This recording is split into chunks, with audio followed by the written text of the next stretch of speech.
Welcome to If This Bar Could Talk, a podcast about bartenders and the stories they have to tell, as well as the storied history of cocktails, spirits, and bars. I'm Blair Beavers, and here's your host, Leanne Sims. Jordon Phillips with Ghostwriter Public House. Welcome to the podcast. Hello. Thank you so much for having me. You are currently sitting at Ghostwriter doing this podcast. We have you via Zoom, but you are actually closed right now, correct? Correct. Yeah, we will be reopening January 19th. So that'll be Wednesday, January 19th for dinner service starting at 4 p.m. So we're really excited to get back to it after this Christmas season and the holidays and everything else going on in the world. We took a nice, well needed break.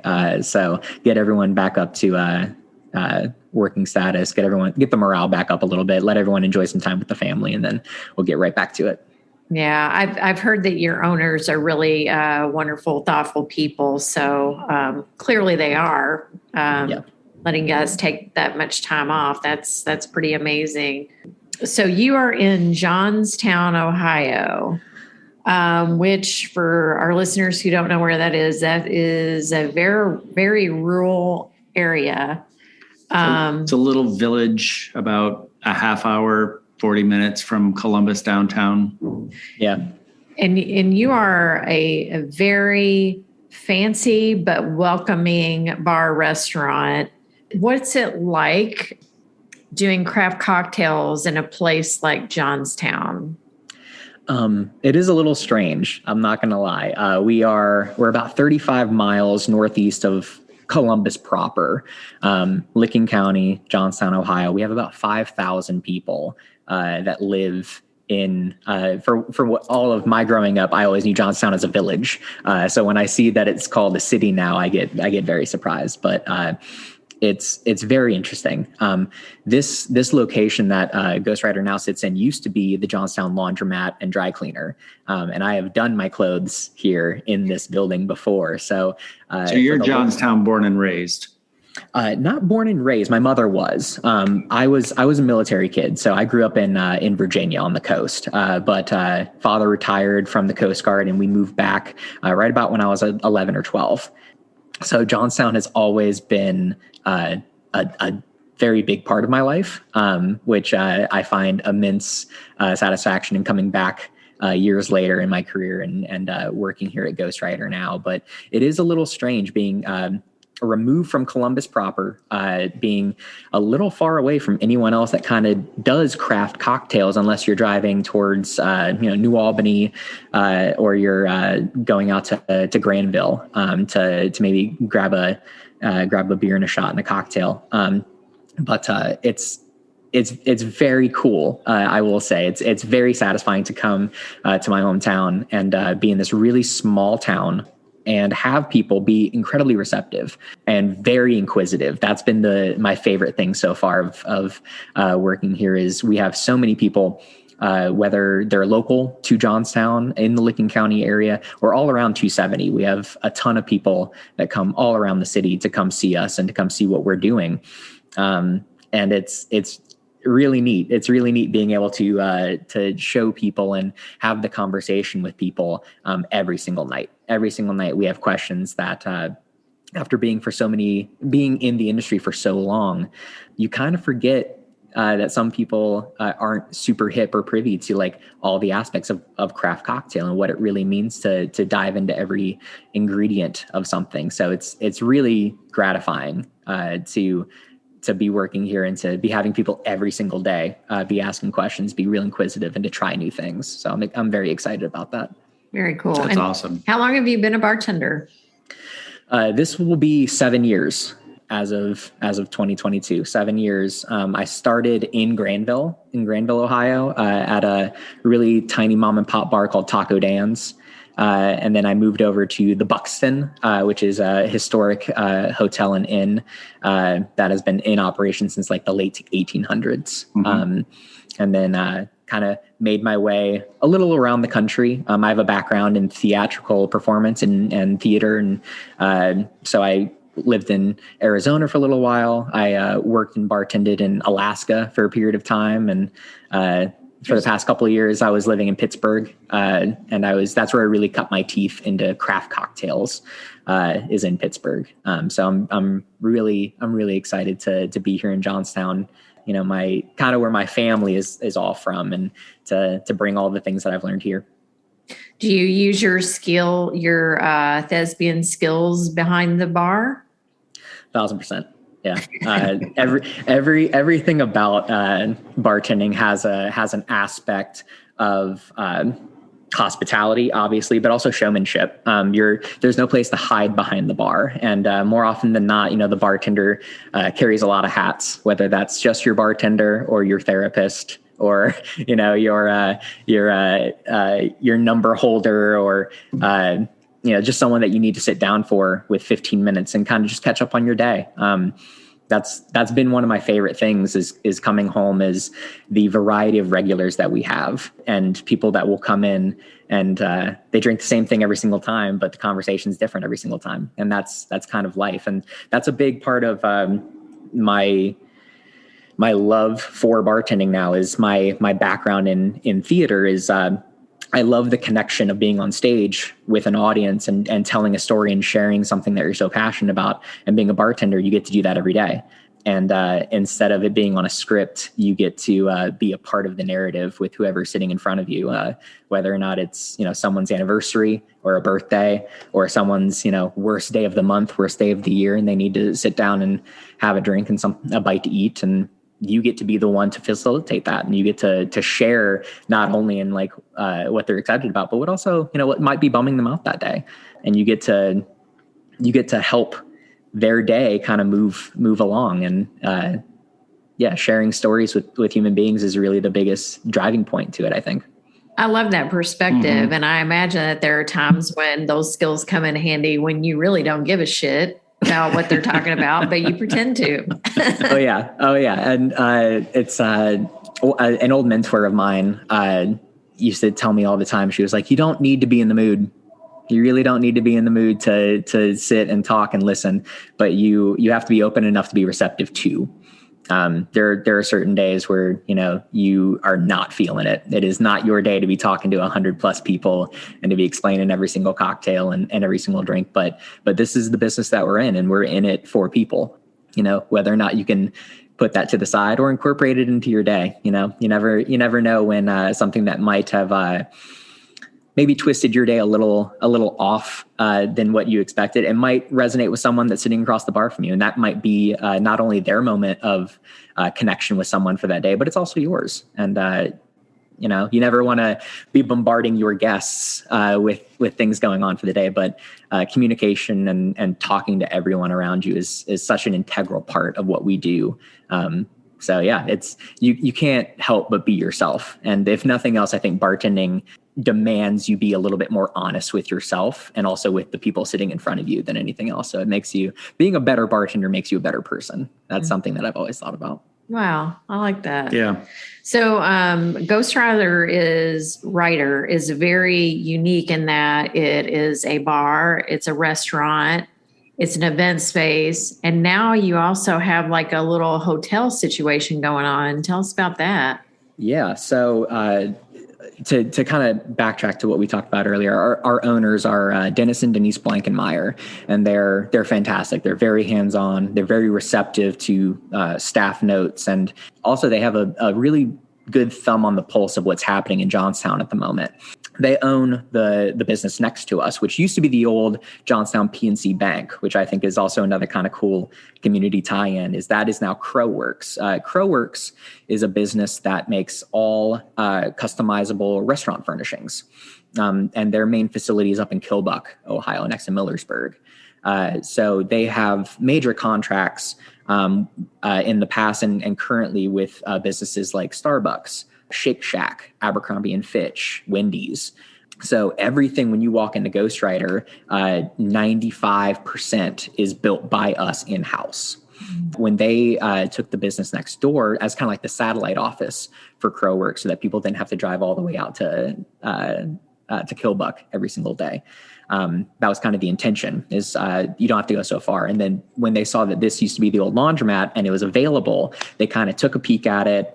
Dennis is an architect by trade, so he kind of knew that the bones were still good.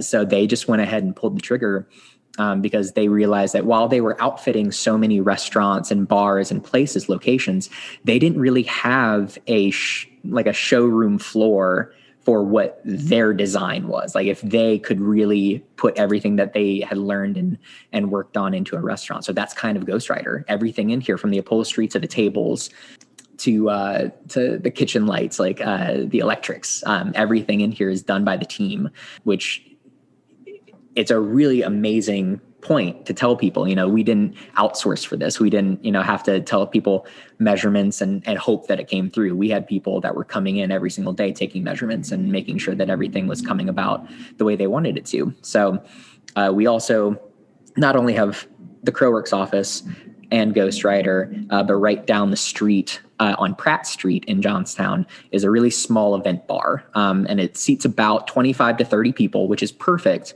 for, smaller gatherings, graduations, maybe a bridal party or a baby shower or something along those lines. And the upstairs has 3 Airbnb suites. And one is much more of a master suite. It has a lounge, has a full kitchen, bathroom, king size bed. And then there's 2 smaller suites that fit a little bit closer to what you would think of like a hotel room, like a modern day hotel room, single bed, smaller bathroom, but all the same accoutrements. So it's a really great selling point for us to go, hey, if you haven't been able to come out to Johnstown and sit with us, and you have a group of people that all have been meaning to come out, feel free, come on down, park, have a great dinner and a great evening at Ghostwriter, and then don't worry about driving home, because you can just walk across the corner and stay at the Airbnb that we have set up for you. So it's a little one-stop shop kind of in this one block area that we're setting up here. That's just brilliant. Like everything that you just said is just so brilliant, because Johnstown is a hike, and we have that concern. We don't even have that far to drive to get to you, but we're always very mindful of how much we drink. So knowing that there's an Airbnb there that we could crash at is that's amazing. Yeah, and all of those spaces are just gorgeous. The way they're designed and decked out, it just looks fantastic. So. It is really beautiful. We were very fortunate to be invited to the grand opening of Ghostwriter, because we know Cody and Laura. Cody being, I think, the general manager, and Laura Cody is our GM. Bartender there. And the owners were so hospitable and generous. It was a wonderful experience. And we've been back several times since then, and the food and the drinks, it's just next level delicious. And I know your chef, who is your chef there? So our chef is Brett Fife. So he was the executive chef of Lindy's all through the 2010s. For the past, I want to say 8, maybe 9 years before Ghostwriter opened in 2019, he was at Lindy's. So if anybody of our listeners are familiar with Lindy's, it's a very nice restaurant in German Village here in Columbus. So Jordon, tell me about your cocktail menu. How does that process work? How do you develop your cocktails? So the menu is a very collaborative process. Being here in Johnstown, we really try to emphasize quality. The team is very small, especially the bar team. We have 3 full-time bartenders, including myself, Laura being the other one of them. We all call her Carter. And then Nicole, who's our AGM. We kind of take the reins on the majority of shifts, but we also have 3 other bartenders 3 to 4 other bartenders that can slot in at any one point in time, depending on obviously the craziness of the world and who needs to be out in any particular times, or vacations or birthdays and things like that.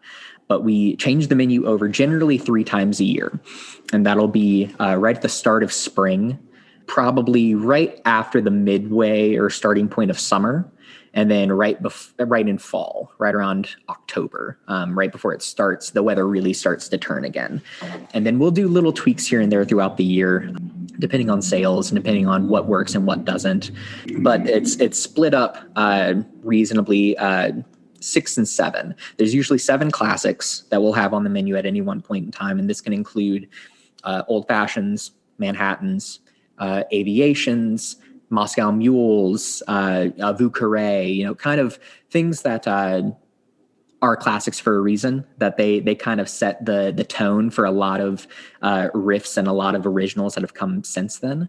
And then we have 6 seasonals, and that is contributed by the whole team, barbacks included. Everyone has a say in the tasting and kind of the working out of a lot of these ideas. And we tend to try to hit some notes that you would be looking for depending on the time of year. During summer, you want something that's going to be a little bit more brisk, a little bit more refreshing, using local ingredients, as many local ingredients as we can. That's a really big point of the kitchen, is to be sourcing, if not from Licking County, from Central Ohio, if not from Central Ohio, from Ohio. And only very specifically do they get into product that is outside of Ohio. So anytime we hear chef or the line team talking about like cool new ideas that they're working on, we're always kind of pricking our ears up to that, to be like, what's going to work with that? Is there any part of that we could use in our cocktail so that everything is kind of seamless and, where everything's hand in hand? We really try to make it a point to not only be challenging ourselves with trying new ingredients and things we never used before, but also being conscientious of the fact that we're in Johnstown, Ohio. There's only so far you can push on certain things before the ideas start getting a little strange for being in Licking County. And we're very mindful of that, and we try to draw a fine line to it. But usually, you have a couple refreshing cocktails, a couple slow and lows is what I like to call them, which is your old-fashioned riffs or your Manhattan riffs, things that are a little bit more boozy, a little bit more spirit forward. But it's always a really fun time because we always know when the food menu is going to be coming out, probably 2 months in advance. So those 4 to 5 weeks leading up to the food menu coming out is when the team all sits down and meets together, usually once a week, usually on Thursdays. And we just bring in a lot of either really great polished finished ideas or a lot of raw ideas that we all get to have a say in, and we can all kind of mature the ideas together as a team. And some of them, there have been times where we come in and someone just goes, hey, I have an idea, and they put it down and we're like, you don't need to touch it. It is exactly what it needs to be. Everything is great. You hit all the notes. And sometimes a cocktail will take up to the week before, and we're all just like really agonizing over it and like, do we need that much vermouth, or do we need that much Amaro in like this one thing? And it always ends up working out. So it's a very collaborative process, which I very much enjoy. I really like listening to everyone else's opinions because of the varying levels of experience that we have. I love that you work with the chef, because I think people should know that people often will ask what wine will pair well with this dinner, but they can also ask what cocktail will pair well with this dinner. People can drink cocktails with their dinner as well as wine. So, Absolutely. Are there any recipes that you've come up with personally that you're particularly proud of? Yeah. So there is one in particular. I was thinking back to my time in Pittsburgh and working in a lot of craft cocktail bars and working excessively. As a young bartender, you kind of find yourself, being very ravenous for information and time behind the bar, which, pays dividends later on. But I remember the first couple of years of really working craft cocktails is you come up with 6 or 7 different ideas a week. Almost, it feels like. And you have to filter through a lot of the ones that suck. Like a lot of the ones that did have no merit. And you're like, oh, I just kind of really wanted to use this really weird item that no one's ever going to ask for. But there's one cocktail that has sat on my notepad on my iPhone for a really long time and finally came to fruition about 2019. And the name of the cocktail is New American Gospel. And it's something that we featured here at Ghostwriter this past summer. And it's kind of a summertime Manhattan riff. It was my entry into Woodford Reserve's Manhattan experience for 2019.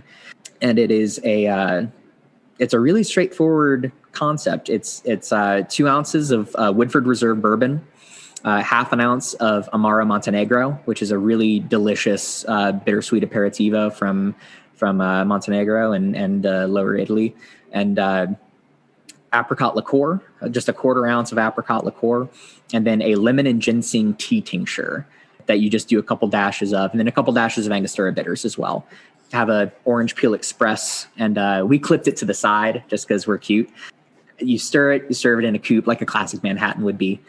And it's one I'm really, really proud of because it was the first cocktail of mine that was accepted into a competition, being the Woodford Reserve Manhattan experience.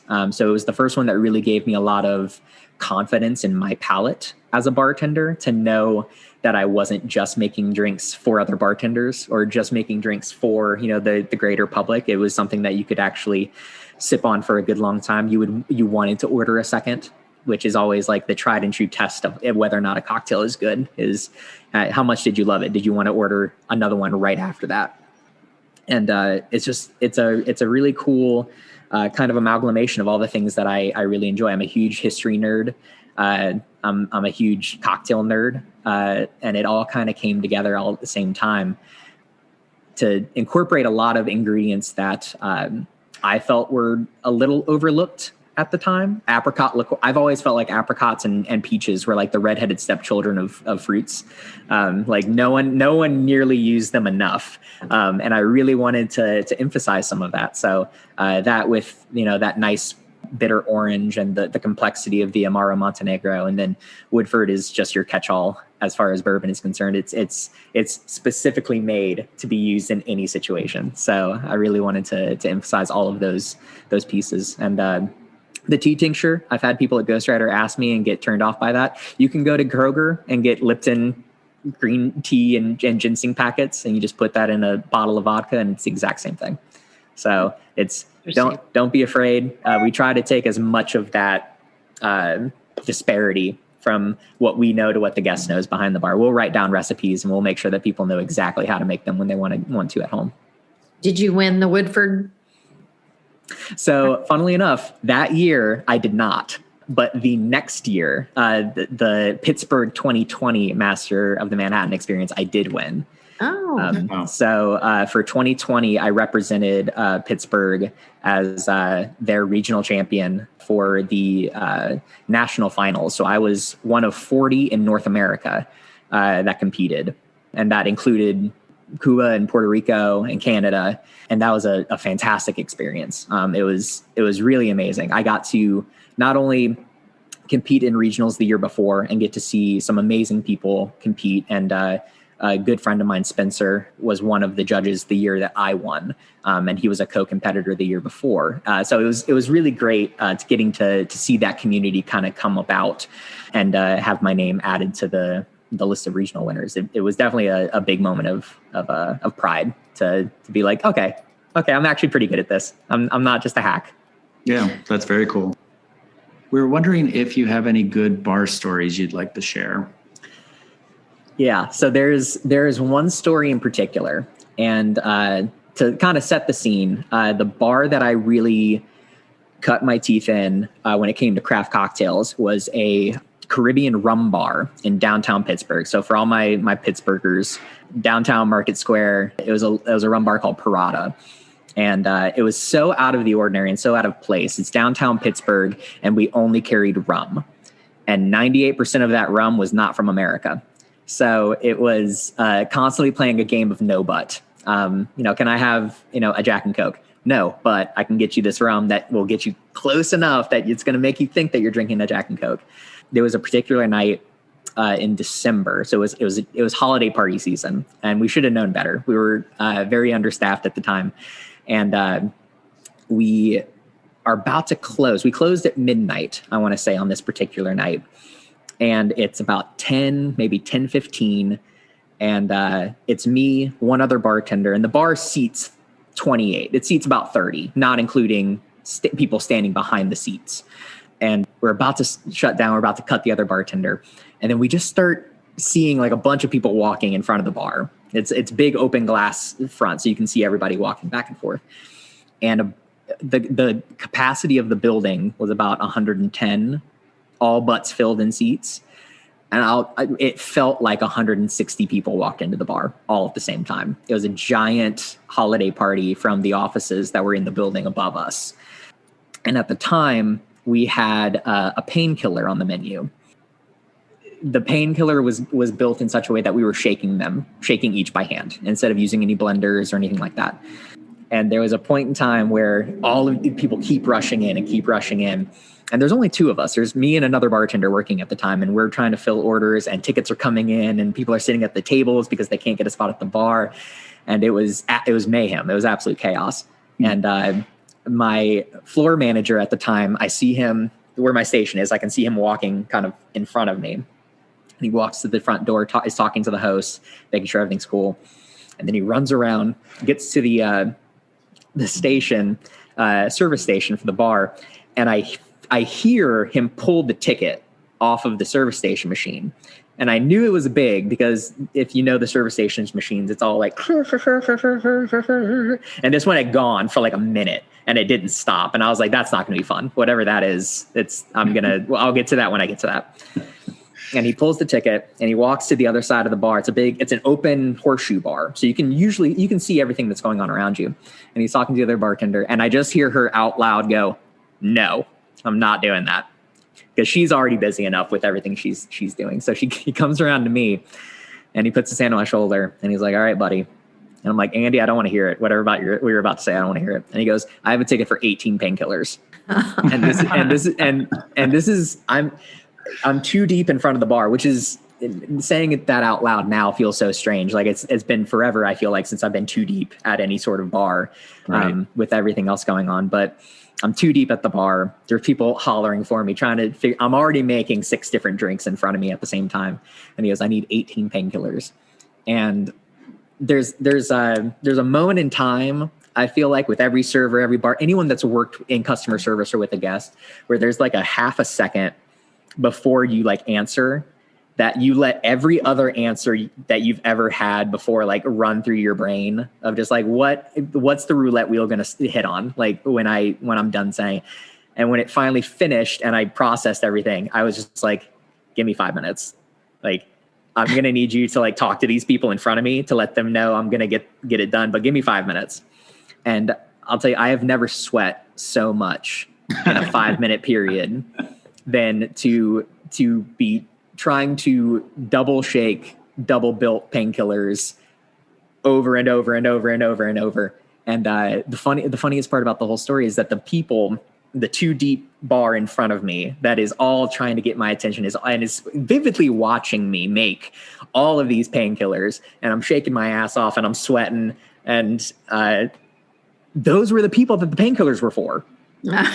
So someone had gone to the other bar, like the other side of the bar, and ordered, "I want 18 painkillers for all my friends." And all their friends were trying to order with me to get more painkillers. So by the time I paused everyone, I made all the painkillers, and they're like, "Oh, why is it taking so long?" All those painkillers went to all those people. And I was like, "That's what I was doing. Leave me alone. I'm trying to make drinks." And was your coworker like, "Oh, I'm so glad I said no"? So glad. So glad. It was an amazing bar. Parado was an amazing bar to work at. And when I joined the team initially, a year and a half before that, it was stacked. We had 3 blenders at every station. We were, had 3 bartenders on and a bar back, and we were kicking ass. We were really rocking out some really, really cool ideas and a lot of really cool concepts. So it was definitely that perfect, like, ass in the flames, like get fed to the wolves kind of situation. But that's kind of always been my story when it comes to bartending is, I fall ass backwards into really great situations and I make the best out of it, which I feel like is what everyone does. If you don't, then, you get left behind. Very cool. Very cool. So tell our listeners, Jordon, where they can find Ghostwriter Public House. So you can find Ghostwriter Public House either on Facebook, Ghostwriter Public House, Johnstown, Ohio, if you're having a little more trouble finding the exact location, as well as Instagram, Ghostwriter PH, Ghostwriter Public House. It'll show up. We also have Stay at Ghostwriter, which is the Airbnb and the event space attached to that. Most of our posts on Facebook for Ghostwriter that supports or promotes the Airbnb side of it all will always have the event coordinator, Michaela Wood's email attached to it. It's michaela.wood@ghostwriterph.com for all of their info. And what are your hours? And do you have a happy hour? We do not have a happy hour. Instead of a happy hour, we give offerings of either full-size pints or half-size pints from lunch, brunch, dinner, all of that. So you can kind of make your own little tasting or little beer flight if you would like, instead of offering a happy hour. As far as hours are concerned, we will be reopening Wednesday, January the 19th. And it's Wednesday through Sunday for dinner starting at 4:00. And then there's a lunch on Friday from 11 to 2. And then there's a brunch on Saturday and Sunday, 11 to 2. We're closed from 2 to 4 because that's the point in time where we start heating up the wood oven. So all wood flamed product coming out. Awesome. Wonderful. That's great. Well, listeners, get to Ghostwriter Public House in Johnstown, Ohio. You will not be disappointed by the cocktails or the food or the decor. It's a beautiful, fabulous space. And we hope you get there. And Jordon Phillips, thank you so much for being our guest. We really appreciate it. I really appreciate you guys having me on. Thank you very much. So stay well, and we'll see you soon.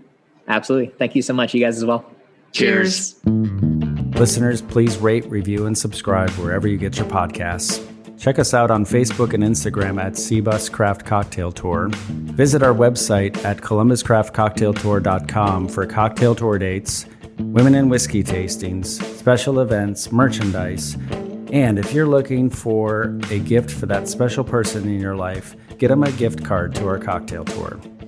Thank you to the biographer for our original music. And please remember to drink responsibly and be cocktail curious. Cheers.